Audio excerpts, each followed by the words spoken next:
Good Monday morning, everyone. Welcome to First 15 at 8:15. So glad to have you here. We are Real Estate Grad School, and it is our mission to improve the lives of real estate agents.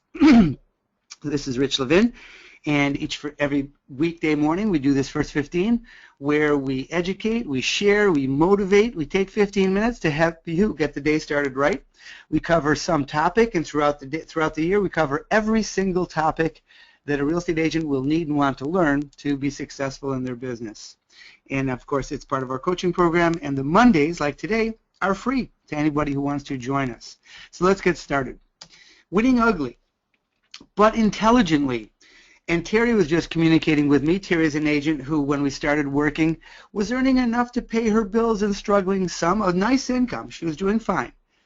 And then after working together for a couple of years, she is doing extraordinarily well, and treated her entire family, brothers, sisters, etc., to a cruise, so doing nicely. And she said she's good at winning ugly, but intelligently. See, winning ugly is when you know you are not doing what you need to be doing, and you're still winning. So you know that you need to make calls, or you need to market, or you need to do whatever. You know you need that. But you have so much business coming your way that you're still winning. So you know you are not doing what you need to be doing, but you're winning anyway. It's winning ugly. In sports, football season, it's like fumbling the ball, throwing interceptions, dropping the ball, and still winning anyway, winning ugly. And while you're winning ugly, if you're doing it intelligently, you're very clear and committed to doing the things you know you need to do. You know you are going to get to your marketing or your calling or whatever it is you need to do. You know you're going to get to it as soon as this momentum slows down. So you have a goal to sell $500,000 in January, and $500,000 in February, and $500,000 in March, and you've already sold over $500,000 in January, and you're still very busy, so you're winning. But you're not doing all the things you want to be doing. Keep winning, okay? And stay committed. In February, let's say towards the end of January, it slows down. You've got a few days. Then be sure you get to those things you need to do. Start putting those systematically in place so you do them consistently to take you to an even higher level. But if you're winning, you've been doing some things, either God or the universe is blessing you tremendously, or you're doing some things, or both, that really are working. So you want to not ignore the fact that you've done some things that are working, even if it's just looking like pure luck. So what I want to talk about for a moment is the things that you want to be doing consistently. So I talk about most agents, many agents look for how to plan their day. How do you plan your day? So we teach what we call a loose structure, loose general structure for the day. Now, some agents are disappointed in this because they want to know what to do every 15 minutes, man. They want somebody to be on their back, and if you want that, go work for somebody. Okay, go become an employee. Now, if you want to employ yourself on that kind of schedule, man, go to it. That's fine. What we do is we look at what the top agents we coach, the top agents we have coached, what we ourselves do, and we teach that to you. So we start out the day. You want to start your day with 10 minutes of planning. Now, we purposely say 10 minutes because you want to reduce your planning time to 10 minutes or less, because it's not really productive time. It is very productive, but you want to be able to not overly dwell on it and let your head get too wrapped around it. As soon as you're done with planning, now you know what your priorities are for today. You know who you need to call. You've reminded yourself of your goals. You've reinforced your attitude. Now you do everything that can be done in the office. Anything that can be done in the office, your home office or the company's office, phone calls, prospecting, marketing, paperwork, computer work, blogging. Man, if it can be done, if it's best done, now of course you can do it on the fly because you've got a tablet, a phone, a PDA, a laptop. Of course you can do it that way, but if it's best done, and it probably is, in your office, you get all of that done in the morning. Now, if it only takes you 45 minutes, you're done at 9:45, and then you can keep prospecting. That would be great. You can move on to other things, but the point is, do everything that can be done in the morning, first thing in the morning when you're at your office. Then, at lunchtime, have lunch. It's good to eat. And then in the afternoon, or late morning into the afternoon, do everything that would be called field work. Field work. Prepare for appointments. Prepare for appointments. I'm looking at my notes here. Preview homes for sale. Begin showing homes. Schedule your inspections. Anything that can be done, that needs to be done in the field, running errands, preparing CMAs, anything that can be done in the field, you want to do in the field in the early afternoon. And then as you get into the mid and late afternoon, you want to have any appointments you have. Appointments to show, appointments for listing presentations, appointments for prospects and real buyers, appointments to write offers, negotiating. It's not a perfect schedule. No schedule is. But it's a great general schedule. Now, let's go back to this 10 minutes of planning. See, now, these are ways that if you put this in place, you say, I'm not doing any of that, and I'm winning. Great, that's winning ugly. But stay committed to doing it better and better and better. Now, we have this form called the Daily Organizational Checklist. Okay? I'm actually going to make a version of this that shows that it has 5 parts. And all I'm going to put in each part is what it is. The top is a reminder of what your goals are for the week, for the month, and how you're doing for the year. On the left side is a reminder about what prospecting contacts you want to make. On the left. On the right is your to-do list. It's a bunch of reminders of all the things that might be on your to-do list. Below that is the to-do for this week, for this day of the week. That takes a little explanation that I'm not going to go over right now. And at the bottom is a reminder, a reinforcement about your attitude and your mindset. So I'm going to whip up another version of this in this week sometime. Just quick edit to it. It's going to be very much the same because as I was bathing today, actually, I was thinking about some improvements I want to make on this. I'm going to be doing a presentation in Wisconsin on business planning and time management. 2 presentations, actually. And so as I was reviewing those in my mind, it occurred to me that that would be an improvement. But the point is, you want to use some kind of outline or document, and this is the best there is, some kind of outline or document that is a reminder to you of all the things you want to be doing, and this is how you reduce your planning to be extremely effective and keep it down to 10 minutes. All right, that's some introduction background that I want to touch in many different ways, often, so that you are starting your day with planning. You do see some general structure to your day, and you do have a tool to make your planning as effective as possible. But what I really want to talk about is marketing. It's only the 3rd week of the year, and marketing is the most dependable way to generate consistent leads. It's the most dependable. Now, you can prospect every day. That's dependable, but you know what? We found prospecting is not all that not as dependable as marketing. Although if you're doing it consistently, it's very dependable. But marketing is the only scalable way. Now, what's scalable way mean?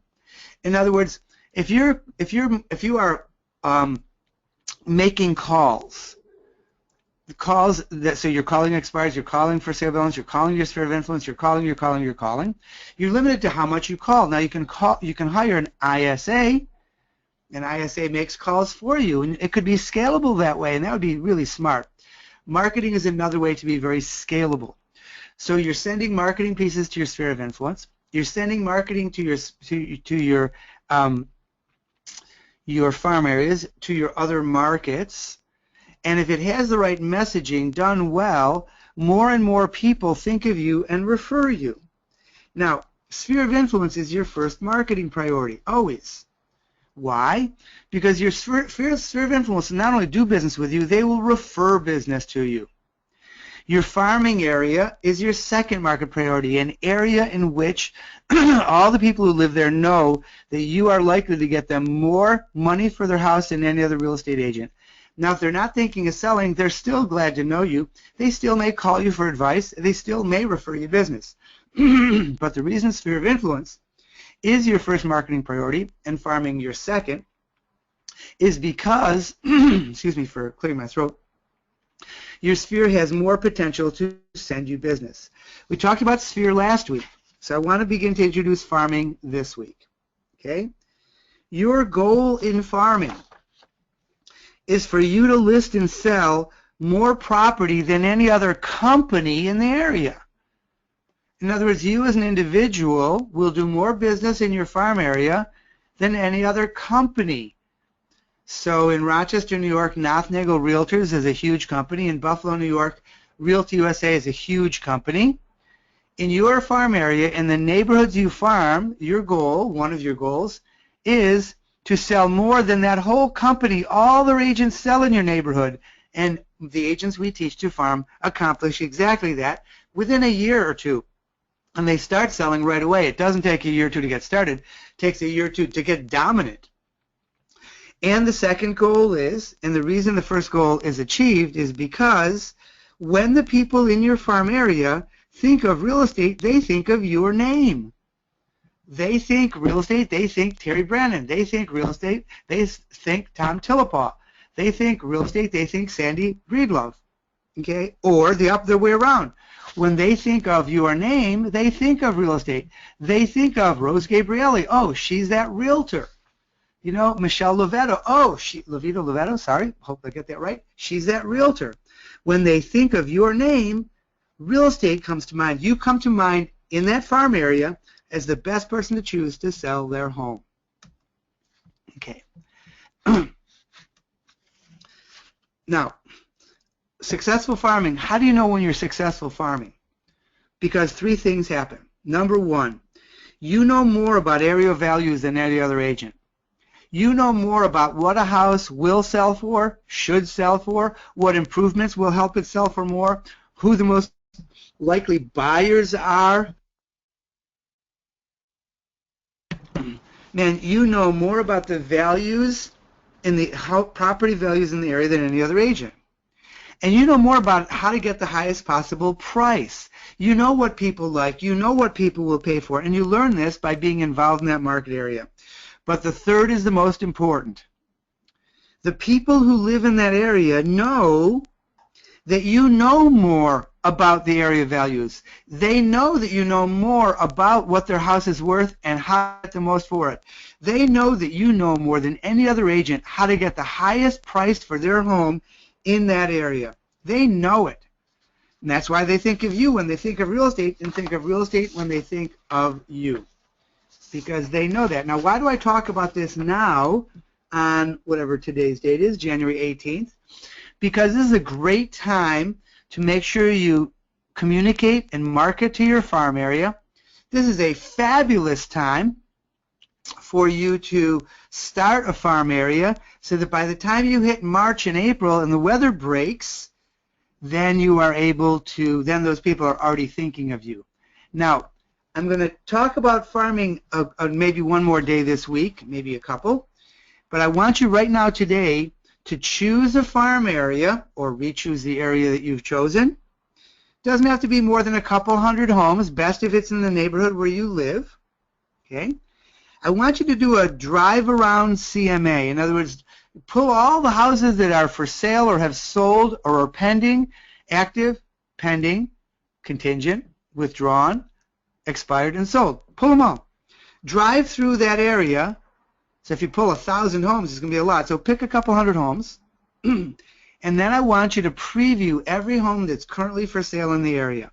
That's the best way to start your farm. Not just sending something and hoping, but choose that farm area, begin to get to know the history of all the real estate there, and begin to preview so you know currently everything that's going on currently on the market. Now, we're going to need to wrap up because it's almost 8:30, and we are going to review this, talk about this more, give you more tools later in the week. But it is Monday, and it is almost 8:30.